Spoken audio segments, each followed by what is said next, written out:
السلام علیکم، میرا نام عبدالرحیم، میں مختلف احادیث کی کتابوں سے مختلف ٹاپکس پہ ویڈیوز بنا رہا ہوں۔ تو امام طبرانی کی جو مجمع احادیث ہیں، مجمع اوسط، ان سے کچھ حدیث ہیں۔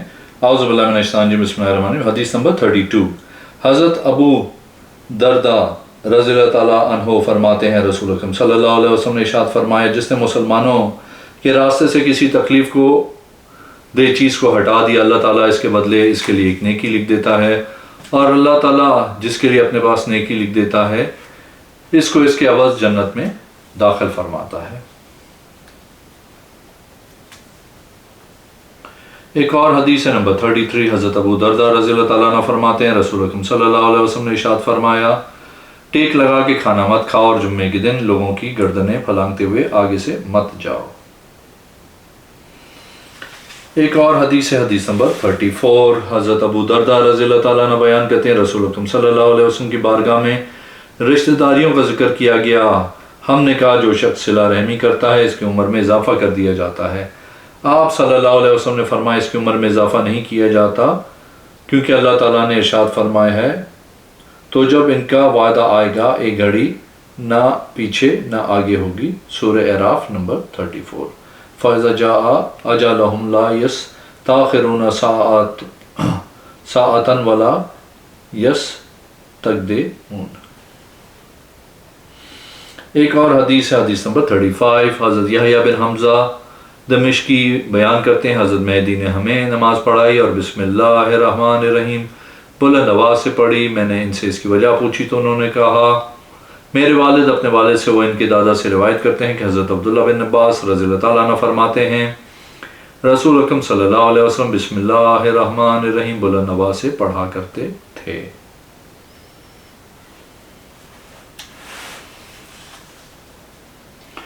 حدیث نمبر 36، حضرت عبداللہ بن عباس رضی اللہ تعالیٰ عنہ فرماتے ہیں رسول اکرم صلی اللہ علیہ وسلم نے ارشاد فرمایا، اللہ تعالیٰ ارشاد فرماتا ہے، مجھے میری عزت اور جلال کی قسم، میں ظالم سے انتقام ضرور لوں گا، فوراً یعنی دنیا میں بھی، اور دیر یعنی آخرت میں بھی، اور میں اس شخص سے بھی انتقام ضرور لوں گا جس نے کسی مظلوم پہ ظلم ہوتے ہوئے دیکھا اور مدد کرنے کی طاقت رکھنے کے باوجود اس کی مدد نہ کی۔ ایک اور حدیث نمبر 37، حضرت جابر رضی اللہ تعالیٰ عنہ فرماتے میں نے رسول اکرم صلی اللہ علیہ وسلم کو یہ فرماتے ہوئے سنا، جس کا کوئی خادم ہو وہ اس کے لیے مشقت والے تمام کام کرتا ہے، اس آقا کو چاہیے کہ اپنے اس خادم کو کھانا کھلا دیا کرے، اور اگر وہ اس کو پیٹ بھر کر نہیں کھلا سکتا تو ایک دو لقمے ضرور دے۔ ایک اور حدیث ہے، حدیث نمبر 38، حضرت عبداللہ بن عباس رضی اللہ تعالیٰ عنہ بیان کرتے ہیں ان کے والد نے ان کو رسول اکرم صلی اللہ علیہ وسلم کی بارگاہ میں کسی کام کے لیے بھیجا۔ آپ فرماتے ہیں میں نے حضور صلی اللہ علیہ وسلم کو صحابہ کرام رضی اللہ تعالیٰ عنہ کے ہمراہ مسجد میں بیٹھا ہوا پایا، لیکن آپ صلی اللہ علیہ وسلم کے ساتھ کلام نہ کر سکا۔ جب آپ صلی اللہ علیہ وسلم نے مغرب کی نماز پڑھا لی تو آپ صلی اللہ علیہ وسلم کھڑے ہو کر نفلی نماز پڑھنے لگے۔ آپ صلی اللہ علیہ وسلم اتنی دیر تک نماز پڑھتے رہے حتیٰ کہ مؤذن نے عشاء کی اذان کہہ دی۔ لوگ دوبارہ لوٹ کے عشاء کی نماز پڑھنے کے لیے مسجد میں آ گئے۔ آپ صلی اللہ علیہ وسلم نے عشاء کی نماز پڑھائی اور اس کے بعد نفلی نمازیں پڑھنا شروع کر دیں حتیٰ کہ لوگ مسجد میں جتنے لوگ تھے سب واپس چلے گئے۔ پھر آپ صلی اللہ علیہ وسلم اپنے گھر کی طرف روانہ ہوئے اور میں آپ صلی اللہ علیہ وسلم کے پیچھے پیچھے چل دیا۔ جب آپ صلی اللہ علیہ وسلم میرے قدموں کی آہٹ سنی تو پوچھا کون ہے، اور میری طرف میری جانب توجہ بھی فرمائی۔ میں نے کہا عباس کا بیٹا ہوں۔ آپ صلی اللہ علیہ وسلم نے فرمایا اللہ تعالیٰ کے رسول صلی اللہ علیہ وسلم کے چچا کا بیٹا؟ میں نے کہا جی ہاں۔ آپ صلی اللہ علیہ وسلم نے مجھے خوش آمدید کہا اور میں نے میرے آنے کی وجہ پوچھی۔ میں نے آپ صلی اللہ علیہ وسلم کو بتایا کہ میرے والد نے مجھے آپ صلی اللہ علیہ وسلم کی خدمت میں فلاں کام کے لیے بھیجا ہے۔ آپ صلی اللہ علیہ وسلم نے پوچھا کیا تم ابھی آئے ہو؟ میں نے کہا جی نہیں۔ آپ صلی اللہ علیہ وسلم نے فرمایا جب تم اس وقت واپس نہیں گئے تو اب میں آپ کو واپس نہیں جانے دوں گا۔ پھر آپ صلی اللہ علیہ وسلم اپنے گھر تشریف لے گئے اور میں بھی آپ صلی اللہ علیہ وسلم کے ہمراہ آپ صلی اللہ علیہ وسلم کے گھر چلا گیا۔ میں نے سوچ لیا کہ آج رات میں رسول اکرم صلی اللہ علیہ وسلم کی نماز کا نظارہ کروں گا۔ رسول اکرم صلی اللہ علیہ وسلم رات کے ابتدائی حصے میں مہو آرام ہو گئے۔ میں نے آپ صلی اللہ علیہ وسلم کے خراٹوں کی آواز بھی سنی۔ پھر آپ صلی اللہ علیہ وسلم بیدار ہوئے اور آپ صلی اللہ علیہ وسلم نے آسمان کی جانب دیکھا اور سورۃ آل عمران کی آیت تلاوت کی۔ بے شک آسمان و زمینوں کی پیدائش اور رات و دن کے باہم تبدیلیوں میں نشانیاں ہیں عقل مندوں کے لیے جو اللہ کو یاد کرتے ہیں، کھڑے اور بیٹھے اور کروٹ پہ لیٹے اور آسمان و زمینوں کی پیدائش میں غور کرتے ہیں۔ اے رب ہمارے، تو نے یہ بیکارانہ بنایا، پاکی ہے تجھے، تو ہمیں دوزخ کے عذاب سے بچا لے۔ اے رب بے شک جسے تو نے دوزخ میں لے جائے اسے ضرور تو نے رسوائی دی اور ظالموں کا کوئی مددگار نہیں۔ اے رب ہمارے، ہم نے ایک منادی کو سنا ہے کہ ایمان کے لیے ندا فرماتا ہے کہ اپنے رب پہ ایمان لاؤ، تو ہم ایمان لائے۔ اے رب ہمارے، تو ہمارے گناہ بخش دے اور ہماری برائیاں محو فرما دے، ہماری موت اچھوں کے ساتھ کر۔ اے رب ہمارے، اور ہمیں دے وہ جس کا تو نے ہم سے وعدہ کیا ہے اپنے رسولوں کی معرفت، اور ہمیں قیامت کے دن رسوا نہ کرنا، بے شک تو وعدے کے خلاف نہیں کرتا۔ اس کے بعد آپ صلی اللہ علیہ وسلم نے یہ دعا مانگی، اے اللہ میری سماعت میں نور پیدا کر دے اور میری بصارت میں نور پیدا کر دے، اور میرے اوپر نور کر دے اور میرے نیچے نور کر دے، اور میرے دائیں نور کر دے اور میرے بائیں بھی نور کر دے، اور میرے لیے اپنی بارگاہ میں نور بنا دے۔ آپ صلی اللہ علیہ وسلم کی ایک جانب پتھر کا ایک پیالہ پڑا ہوا تھا، اس میں مسواک تھی۔ آپ صلی اللہ علیہ وسلم نے مسواک فرمائی، پھر وضو کیا، پھر 2 رکعت نوافل ادا کیے، پھر آپ صلی اللہ علیہ وسلم اپنے بستر پہ لوٹ آئے اور سو گئے، حتیٰ کہ میں نے پھر آپ صلی اللہ علیہ وسلم کے خراٹوں کی آوازیں سنی۔ اس کے بعد آپ صلی اللہ علیہ وسلم پھر بیدار ہوئے، پھر وہی آیاتیں پڑھیں، اس کے بعد وہی دعا مانگی، پھر مسواک کیا اور اس کے بعد وضو کیا، پھر 2 رکعتیں ادا کیں، اس کے بعد پھر سو گئے، حتیٰ کہ میں نے آپ صلی اللہ علیہ وسلم کے خراٹوں کی آوازیں سنی۔ اس کے بعد آپ صلی اللہ علیہ وسلم پھر بیدار ہوئے، پھر یہی آیتیں پڑھیں، وہی دعا مانگی، پھر مسواک کی، پھر وضو کیا اور اس کے بعد پھر نماز پڑھی، اور میں نے اس بات کو پہچان لیا کہ ان رکعتوں میں آپ صلی اللہ علیہ وسلم نے وتر بھی ادا کیے۔ پھر آپ صلی اللہ علیہ وسلم نے فرمایا کہ بچہ سویا ہوا ہے؟ میں نے کہا جی نہیں۔ پھر میں نے اٹھ کر وضو کیا اور آپ صلی اللہ علیہ وسلم کے پاس آ گیا اور آپ کے بائیں جانب کھڑا ہو گیا۔ آپ صلی اللہ علیہ وسلم نے مجھے کان سے پکڑ کر گھما کے اپنے دائیں جانب کر لیا۔ اس کے بعد آپ صلی اللہ علیہ وسلم نے فجر کی 2 سنتیں ادا کیں، اس کے بعد نماز فجر کے لیے تشریف لے گئے۔ ماشاءاللہ۔ ایک اور حدیث ہے نمبر 39، حضرت عبداللہ بن مسعود رضی اللہ تعالیٰ عنہ بیان کرتے ہیں، قیامت کی 5 نشانیاں گزر چکی ہیں اور 5 ابھی باقی ہیں۔ چاند کا 2 ٹکڑے ہونا گزر گیا ہے اور اس کا ہم نے مشاہدہ کیا ہے۔ دھوئیں کا واقعہ گزر چکا ہے، بڑی جنگ بھی گزر چکی ہے، رومیوں کے ساتھ بھی جنگ گزر گئی۔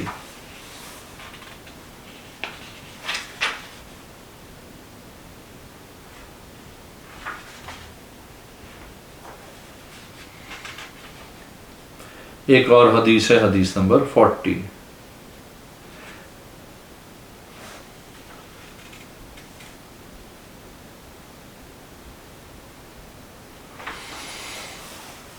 حضرت عمر بن خطاب رضی اللہ تعالیٰ عنہ فرماتے ہیں، اعمال کا دار و مدار نیتوں پہ ہے، اور ہر آدمی کے لیے وہی کچھ ہے جو اس نے نیت کی، لہٰذا جس کی ہجرت اللہ اور اس کے رسول صلی اللہ علیہ وسلم کے لیے ہے، اس کی ہجرت اللہ اور اس کے رسول صلی اللہ علیہ وسلم کے لیے ہی ہے، اور جس کی ہجرت حصول دنیا کی خاطر ہے یا کسی عورت کے ساتھ نکاح کرنے کے لیے، تو اس کی ہجرت اسی کی طرف ہے جس کی جانب اس نے نیت کر کے ہجرت کی ہے۔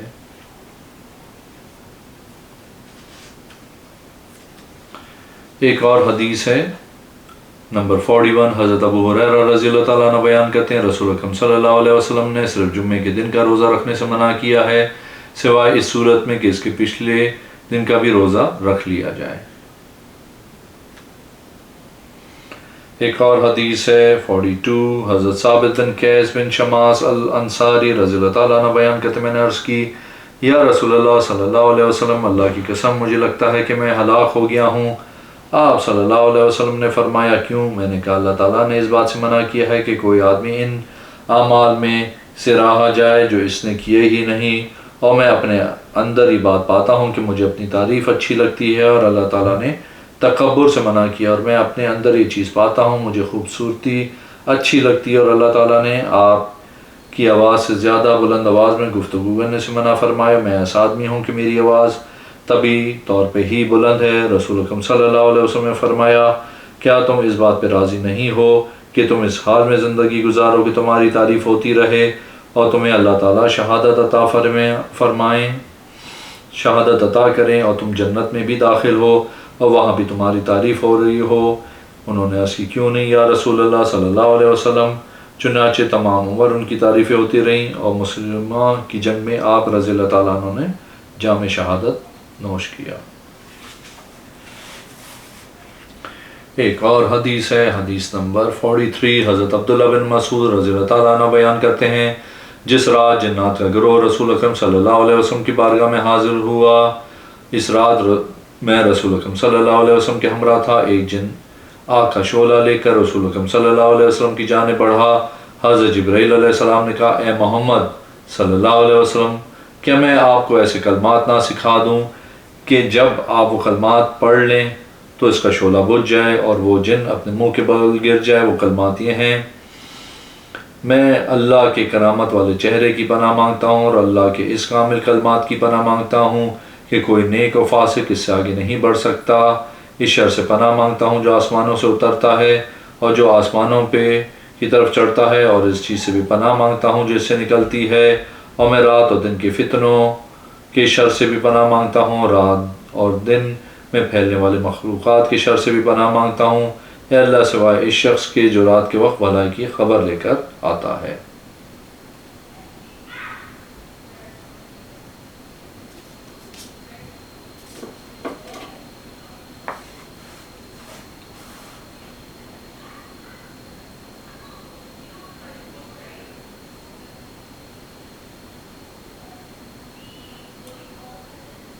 قل اعوذ بوجہ اللہ الکریم والکلمات التامات التی لا یجاوزہن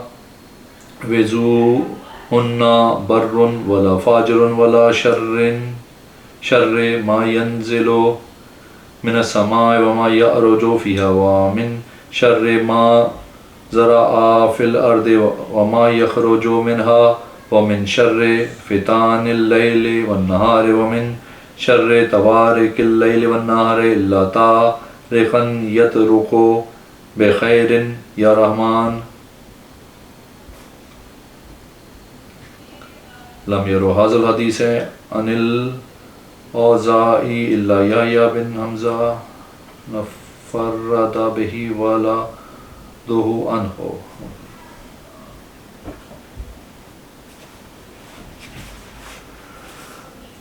ایک اور حدیث ہے نمبر 44، حضرت عمر بن العاص رضی اللہ تعالیٰ عنہ فرماتے، میں نے رسول اکرم صلی اللہ علیہ وسلم کو یہ فرماتے ہوئے سنا، دکھاوے کے لیے صحیح و بلی بیان کرنا شیطان کی عادت ہے۔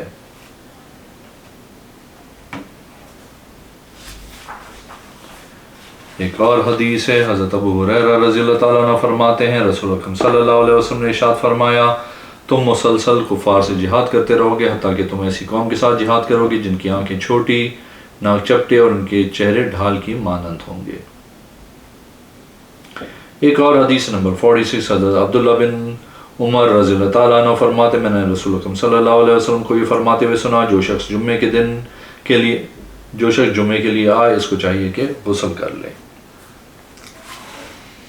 ایک اور حدیث ہے 47، حضرت ابو ہریرہ رضی اللہ تعالیٰ عنہ بیان فرماتے ہیں، رسول اکرم صلی اللہ علیہ وسلم نے ارشاد فرمایا، میری امت کا ایک گروہ مسلسل دمشق کے دروازوں پر اور اس کے مضافات میں اور بیت المقدس کے دروازوں پر اور اس کے مفازات میں جہاد کرتا رہے گا، کسی باغی کے بغاوت ان کو کچھ نقصان نہیں دے گی، یہ لوگ ہمیشہ غلبہ حاصل کریں گے یہاں تک کہ قیامت قائم ہو جائے گی۔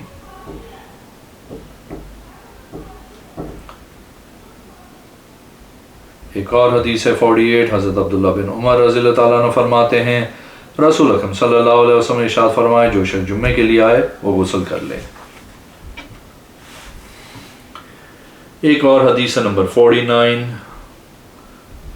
حضرت عبداللہ بن عباس رضی اللہ تعالیٰ عنہ فرماتے ہیں میں نے رسول اکرم صلی اللہ علیہ وسلم کو یہ سنا ہے کہ جو شخص جمعے کے لیے آئے وہ غسل کر لے۔ ایک اور حدیث نمبر 50 حضرت عبداللہ بن عمر رضی اللہ تعالیٰ عنہ بیان کرتے ہیں رسول اکرم صلی اللہ علیہ وسلم نے ولا کے بیچنے اور اس کے ہبا کرنے سے منع کیا۔ ولا کا مطلب یہ ہے کہ کسی شخص نے اپنے غلام کو آزاد کیا ہو، وہ آزاد کرتا غلام مر جائے اور اس کا کوئی بھی اسبہ وارث نہ ہو تو اس کی وراثت کا حقدار اس کا آزاد کرنے والا ہوتا ہے۔ اس طرح دیگر بہت سے حقوق کو ولا کہتے ہیں۔ اگر آپ نے میرے چینل کو اب تک سبسکرائب نہیں کیا تو پلیز کیجیے، اس ویڈیو کو لائک کیجیے۔ اگلے میں انشاءاللہ حاضر ہوں گا۔ اللہ حافظ۔